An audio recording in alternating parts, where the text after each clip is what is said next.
Eu sou Mário Persona e essas são as respostas que eu dei aos que me perguntaram sobre a Bíblia. Boa noite a todos.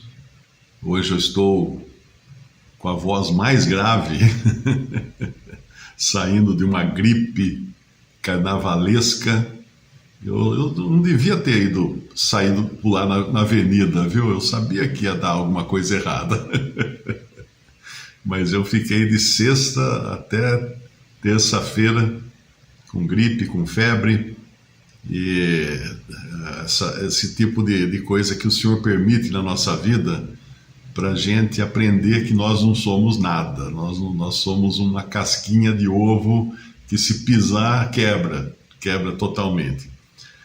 Mas vamos voltar então ao nosso comentário de Filipenses, da carta de Paulo aos Filipenses, a igreja que estava em Filipos, que é um exemplo para nós de como o Senhor faz as coisas, porque é uma igreja ou assembleia, são sinônimos, né? Que o Senhor começou ali com algumas poucas pessoas, principalmente com Lídia, a vendedora de púrpura, que abriu a sua casa para receber os irmãos. Depois tinha aquele homem carcereiro, né, também, que se converte. E tem aquela jovem, nós não sabemos se ela também aderiu depois à assembleia que estava ali em Filipos, aquela jovem que era possessa, e que Paulo e Silas acabaram libertando aquela jovem e causando todo aquele furor, inclusive com a prisão de Paulo e Silas, porque tinham interferido no ganho, no lucro dos senhores, dos donos daquela escrava. Porque ela era uma jovem escrava que eles usavam para fazer adivinhações. Ela tinha o espírito de Piton, ela era uma pitonisa. Piton é uma grande cobra, né? Então eles costumavam dizer que uma pitonisa é uma pessoa que tinha o espírito de Piton e podia fazer adivinhações. Mas tem uma lição muito interessante aí em Filipos, que essa mulher Lídia, ela é encontrada por Paulo e Silas à beira de um rio, onde havia um lugar para oração, e depois ela abre então a sua casa para os irmãos.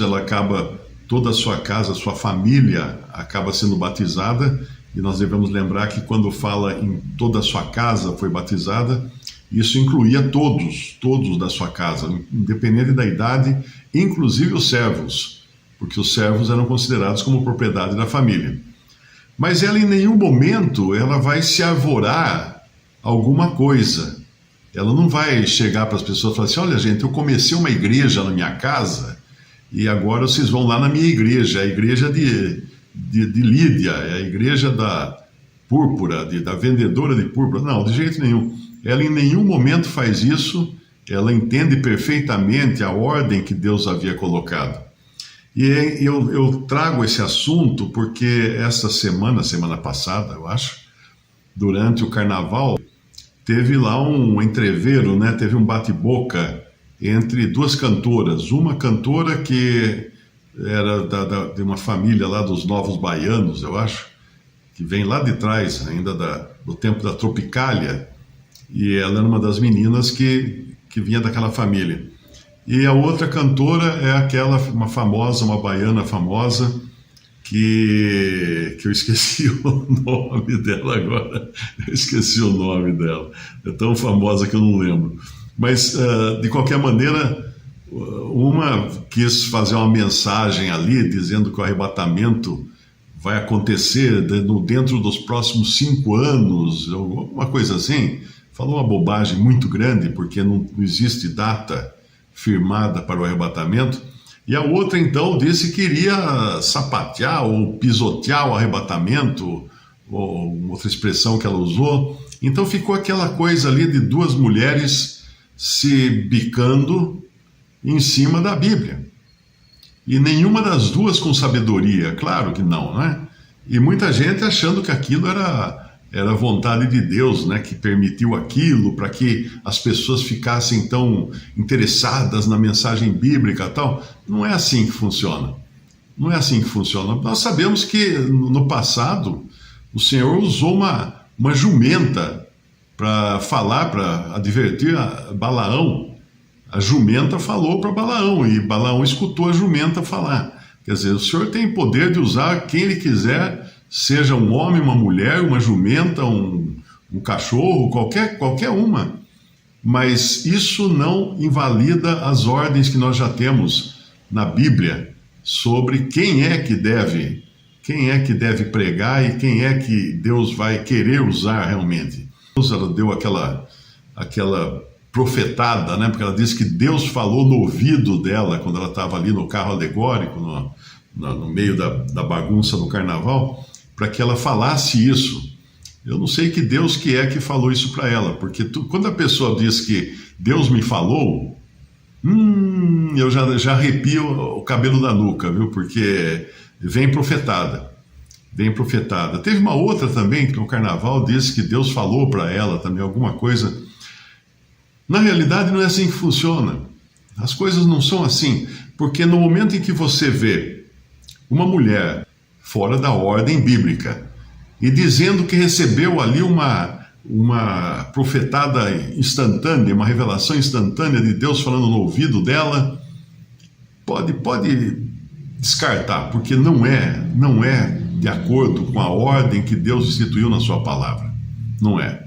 Então, aquilo ali me pareceu muito o que aconteceu também ali em Filipos, né? Porque nós vemos que em Filipos, o que aconteceu? Paulo e Silas estavam pregando, anunciando a palavra, e uma jovem saiu atrás deles, gritando nas ruas: esses homens que são servos do Deus Altíssimo vos anunciam as palavras de salvação, alguma coisa assim. Deixa eu pegar em Atos capítulo 16, para dizer exatamente o que ela fala, aquela jovem. Ela fala, Atos 16, versículo 16. E aconteceu que, indo nós à oração, nos saiu ao encontro uma jovem que tinha espírito de adivinhação. Aqui no original é espírito de Piton, a qual, adivinhando, dava grande lucro aos seus senhores. Esta, seguindo a Paulo e a nós, clamava dizendo: estes homens que nos anunciam o caminho da salvação são servos do Deus Altíssimo. Bom, qualquer um que tivesse um pouco mais de entendimento das Escrituras já perceberia que o que ela estava fazendo ali estava totalmente errado. Primeiro, ela era uma possessa, né? Ela já era conhecida como uma jovem que fazia adivinhação, e Deus proíbe a adivinhação. Deus proíbe os adivinhos. Deus abomina esse tipo de coisa. Então esse era um ponto que já descartava ela como sendo idônea para dar algum tipo de testemunho público a respeito do que Paulo e Silas estavam fazendo. Outra coisa é quando ela fala que são servos do Deus Altíssimo. O Deus Altíssimo era um dos títulos que são encontrados no Antigo Testamento antes de Deus se revelar como se revelou no Novo Testamento, como Pai. Então, o Deus Altíssimo do Antigo Testamento era para deixar claro que era um Deus distante do homem, ainda não tendo uma relação de proximidade com os seres humanos. Mas nós encontramos depois, a partir dos evangelhos, o privilégio de podermos chamar a Deus de Pai. Não mais de Deus Altíssimo, distante, lá em cima, inalcançável, inatingível. Não, mas Deus Pai, próximo. Então, o Deus Altíssimo, e nos evangelhos você encontra um outro tipo de pessoa chamando Deus de Deus Altíssimo. Quem? Os demônios. Os demônios, quando chegam, o Senhor Jesus chega, eles dizem: que temos contigo, ó filho do Deus Altíssimo, ou alguma coisa assim. Então, era uma maneira aqui, ela estava usando uma maneira que, de forma alguma, seria de um verdadeiro servo de Deus que quisesse fazer qualquer proclamação pública, porque estava fora dos princípios da palavra de Deus. E mais uma coisa, pouca gente percebe que o que ela estava querendo fazer aqui era exaltar Paulo e Silas, porque ela dizia: estes homens que nos anunciam o caminho da salvação são servos do Deus Altíssimo. Tipo assim, gente, siga esses homens, eles são os caras, eles são importantes. Nunca, jamais Deus iria querer exaltar homens. Então, quando a gente vê aquele entrevero ali entre duas cantoras, e uma querendo anunciar para quando vai ser o arrebatamento, e você fala, daqui a 5 anos, minha filha, você está totalmente errada. O arrebatamento pode ser hoje, a qualquer momento. O senhor não marcou uma data, e muito menos uma data distante. E muita gente nem sabe o que é arrebatamento. Muitos confundem o arrebatamento com a vinda de Cristo para reinar no mundo, que acontecerá só 7 anos depois do arrebatamento. Então, uma pessoa com um pouco mais de conhecimento e discernimento bíblico já descartaria aquilo ali, aquele showzinho que as duas prepararam ali para promoção própria, né, que é levar mais membros para a sua igreja. Isso aí está totalmente fora da palavra de Deus. Então, nós devemos tomar cuidado com esses testemunhos, essas profetadas que o pessoal sai dando por aí, porque, para começar, não era nem para estar ali no meio do carnaval uma pessoa que se diz cristã, né, e ainda querendo interferir no andamento do samba lá da outra, porque não é o papel do cristão. O cristão fica separado dessas coisas, fica longe dessas coisas. Então, aqui nós encontramos Filipos.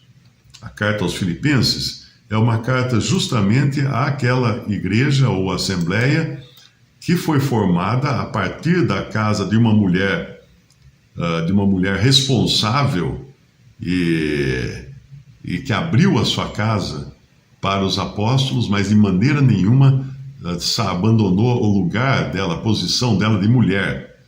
Pelo contrário, aparentemente ela era uma mulher que tinha o seu próprio negócio, né, de vendedora de púrpura. Ela não era de Filipos, ela era de outra cidade, mas ela tinha uma casa ali em Filipos também. E ali a gente aprende muita coisa, lendo essa carta aos Filipenses.